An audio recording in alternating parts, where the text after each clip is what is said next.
Welcome, Swagatham, Vanakkam.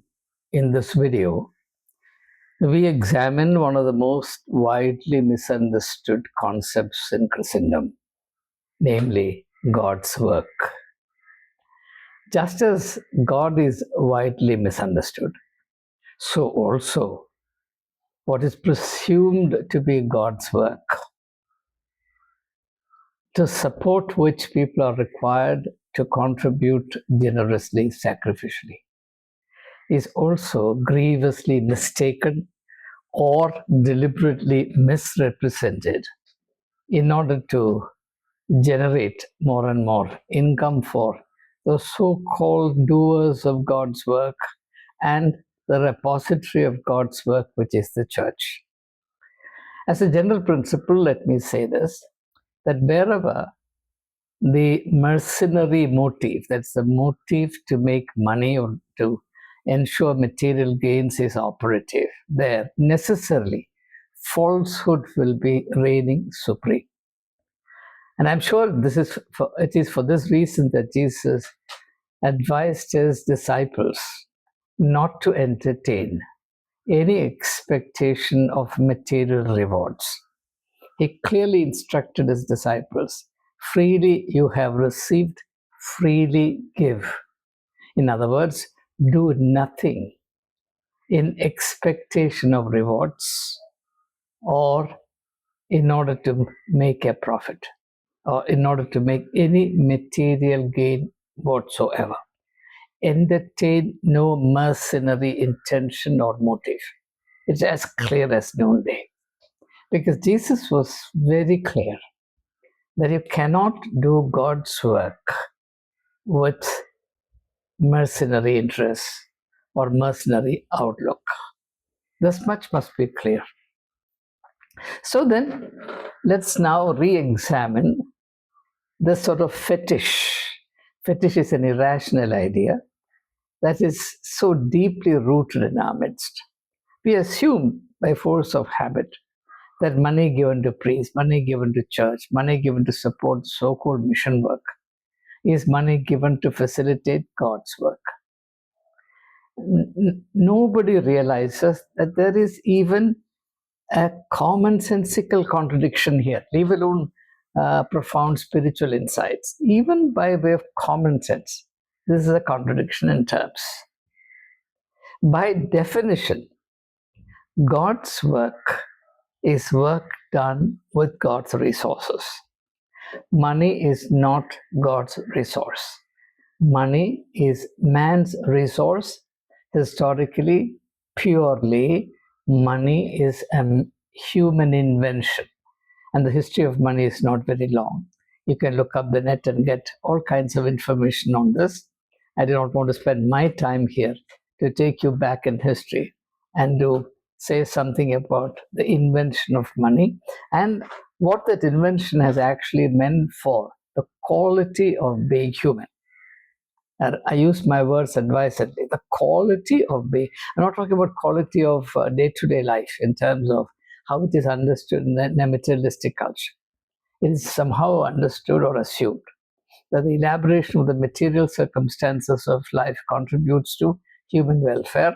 There's absolutely no correlation between the two, but it is taken for granted as axiomatic. But that's not my main theme, and therefore let me not say anything more about it. So the idea of God's work. Now, the most fundamental thing to remember is that God's work does not need man's finances. My sole and sufficient basis for saying this so emphatically is a person called Jesus of Nazareth, who devoted his entire life to the doing of God's work, who said that doing my Father's will is food and drink for me. I have not come across anyone else in history who says or who has said the same thing. So total and complete an identification with the will of God the Father, that Jesus says doing my Father's will is food and drink for me. And please ask yourself, how much money did Jesus raise? How much funds did he collect? To what extent did Jesus depend on the material resources of man to do God's work. Jesus realized that God's work is precisely that work which cannot be done on the strength of human and material resources. But resources are required. The point is that God's work can be done only with godly resources. And what are these godly resources? The whole of the Sermon on the Mount, starting with the Beatitudes, that's the ingredients of blessedness, spiritual blessedness, running right through chapters 5, 6, and 7 of Matthew's Gospel, is an exposition of godly resources. I can only refer you to these 3 chapters. Please read them in light of the contents of this video. Now, for example, Jesus very emphatically states that we have to understand the whole of reality differently. It is as part of the Sermon on the Mount that Jesus instructs that our need is not merely the need of the body. Chapter 6 of Matthew's Gospel, verses 26 onwards, he says, why are you anxious about what you will eat, what you will drink, and what you wear? These things pertain to your body, which is perishable. So therefore, the material resources, body here represents the whole of material resources, and the needs of the body can be met and has to be met with material resources. There's no question about it. You can't assuage the hunger in the stomach. Apologize for the spoonerism. Hunger in the stomach with reading a good book. You have to have some food. No question about it. At the same time, you cannot assuage the hunger of the mind with 10 chapatis or one big bowl of mutton curry. And certainly you can't quench the thirst of the soul by drinking the choicest whiskey in the world or the purest distilled water or whatever other drink, even coconut water, which is supposed to be the purest drink that human beings can ever aspire to consume. The soul also has its thirst. The mind has its thirst. The body has its thirst. But unfortunately, the way of life to which we are inured makes us aware only of the body. We are aware of the needs of the body, the various states of the body, the aches and pains of the body, the comfort and the pleasures of the body, the demands of the body, the discipline of the body, the health of the body. We never translate these concerns to the level of the mind or of the spirit. That's our problem. So God's work is that work which cannot be done with material resources alone. Material resources are relevant. I don't dispute it. But material resources are woefully inadequate to do God's work. So if anyone thinks that he has discharged or she has discharged all his or her obligations to facilitating God's work by merely making some generous donation to a so-called godly cause, that person is frightfully mistaken. In fact, he or she is guilty of promoting an ungodly and unspiritual idea of God's work. Now, how God's work is to be done is clearly manifested through the role model of Jesus Christ. That is how God's work is to be done.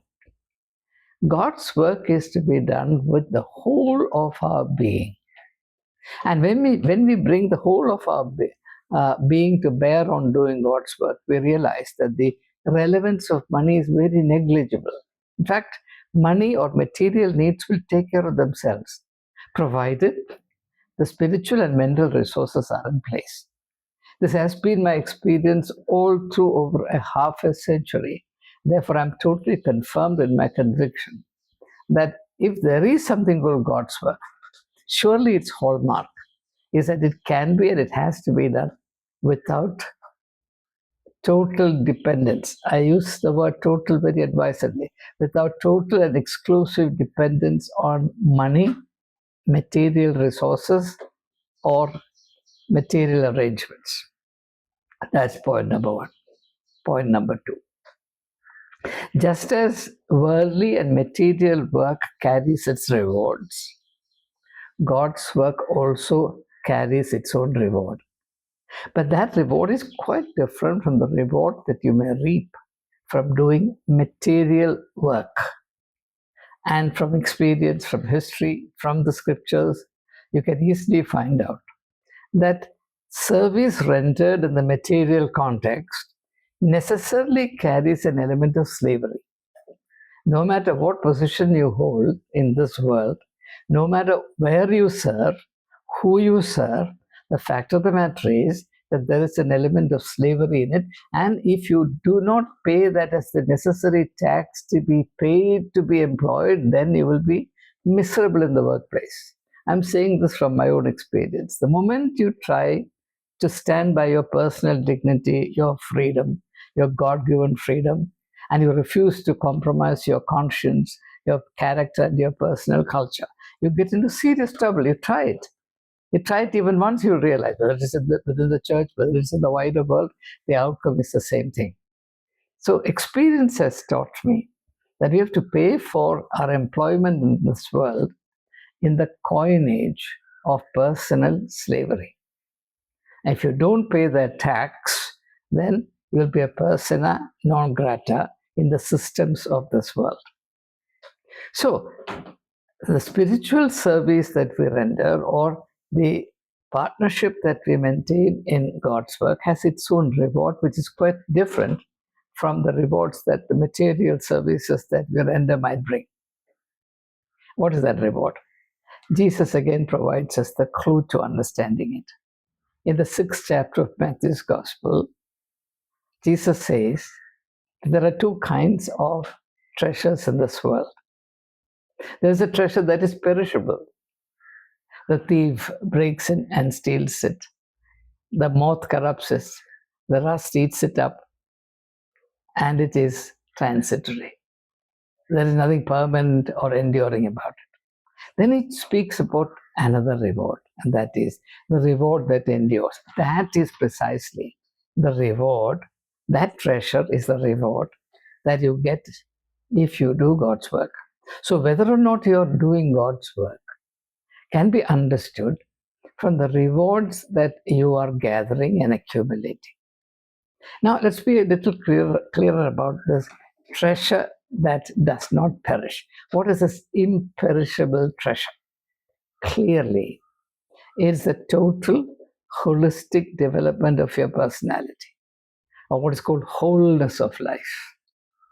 As I said at the outset, the human idea of life, our idea of development, our idea of making progress in this world, is all with reference to one of the three aspects of our personality, which is the body. The body understands bank balance, the body understands, say, status symbols, the body understands material acquisitions, pleasures, delights, etc. The body cannot understand the delights of the mind, much less the joy of the spirit. For that, you have to grow to another dimension, the mind dimension, and above that, the spirit dimension. So the rewards that you get by doing God's work or practicing partnership with God in the accomplishment of God's purposes in this world is the development of your mind and your soul. That complete development. And I'm absolutely clear that the greatest achievement in this world, indeed the greatest miracle in the world, is a fully developed human being. A human being fully developed in the three dimensions of human personality: the mind, the body, the mind, and the spirit. So that is indeed the reward that you get or ought to get as a consequence of doing God's work. Now, let me ask you, by simply writing out a check or by making a contribution of 5,000 rupees, 10,000 rupees to support the so-called God's work at a distance, mission at a distance, mission among heathens. Do you ever experience this wholeness of life? If you are indeed doing God's work, mind you, God is faithful about that, I make no doubt whatsoever. He is faithful to the promises that He has made. If we are doing God's work, He will fill us with rewards, but rewards of the imperishable kind. But what we are expecting all the time through our piety, or due to the kind of very mercenary investment that we make in promoting God's work, and we are told the utter falsehood that if you give 10 rupees to God, He will return that money multiplied 15 times. Of that, there is absolutely no basis. But this falsehood is foisted on the people in order to cheat them out of their money. That's not how God operates. In fact, in the Old Testament, there is a very interesting insight. The book of Ecclesiastes, chapter 11, the opening verse. It says, "Cast your bread upon the waters. After a long while, it will come back." The metaphor of casting your bread upon waters simply is giving without expecting anything in return. That's the idea of casting the bread upon the waters. Imagine you're throwing an entire loaf of bread upon waters. What do you expect to get out of it? Do you ever expect that it will come back to you?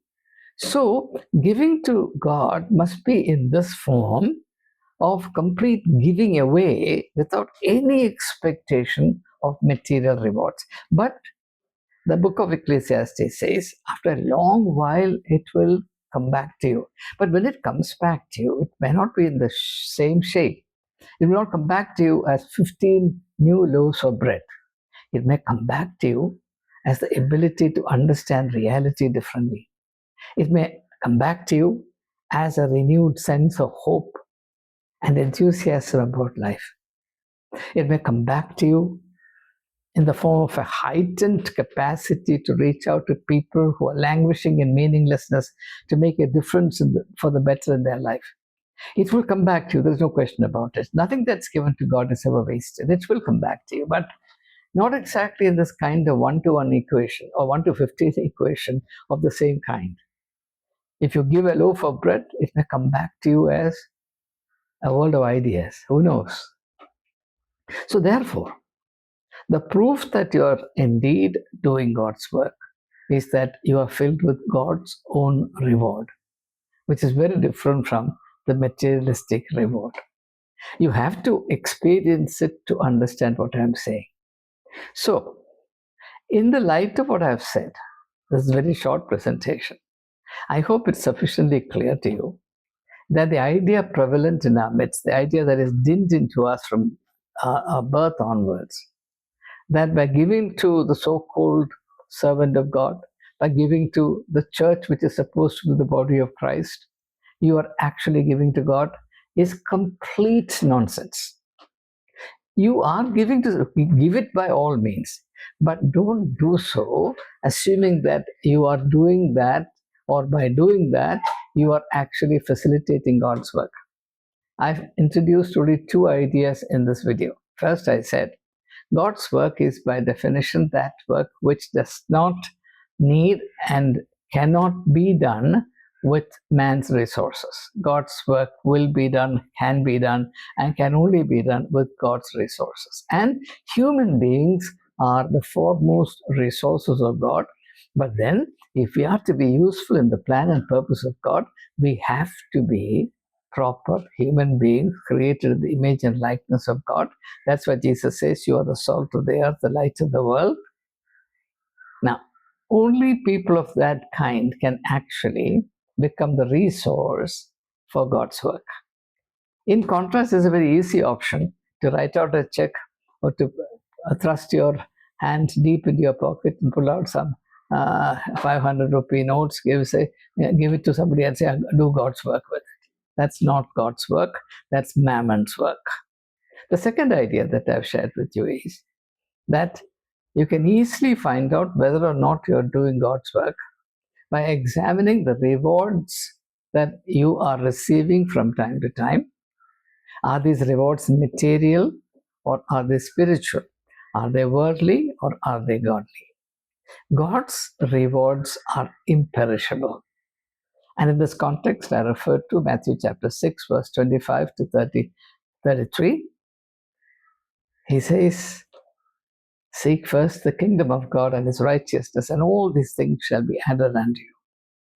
From verse 16 onwards, Jesus deals with the stupidity of attaching your heart to the perishable treasures of this world. And he exhorts us into the true wisdom of attaching ourselves to the imperishable treasures which can originate only in God. Only God is eternal. The world is temporary and fleeting. Therefore, whatever the world gives to us will have no stability. It is partial and perishable.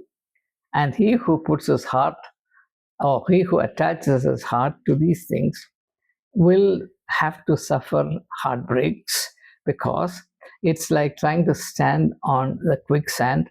The more you struggle, the deeper, the lower you go into it. So there is something called God's work. But unfortunately, that concept has been frightfully misunderstood, misrepresented in our context. And that the motive for that misrepresentation is mercenary and mammon induced. It's high time that we corrected our idea of God's work. And to that end, I have suggested just two basic litmus tests, so to speak. Apply them. You will save yourself a lot of embarrassment, a lot of material loss, pointless material loss, hard-earned money. Your hard-earned money is being eaten away by the termites who claim to be God's servants. They cannot exert themselves. You see, the greatest temptation in being a servant of God is laziness. Don't you think that this is a terrible embarrassment? Can you combine spirituality with laziness? Can you combine spirituality with parasitism? Yet that is the kind of equation that we have accepted and it's been in force for a very long time, very long time.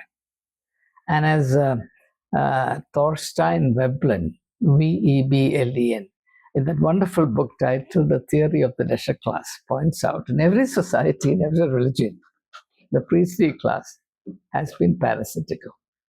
They scorn work, they disdain work, they consider it below their dignity to work with their body. They live as parasites on the work of others, and they become immensely rich. And to the extent that they become rich, they also become oppressive and contemptuous of the very people who sustain and support them. It is this slavery that Jesus warns us against, and it is from this slavery that Jesus wants to set us free. He said, "I've come to set the captives free." The only question is whether or not we are willing to accept that freedom. Thank you. Have a blessed day.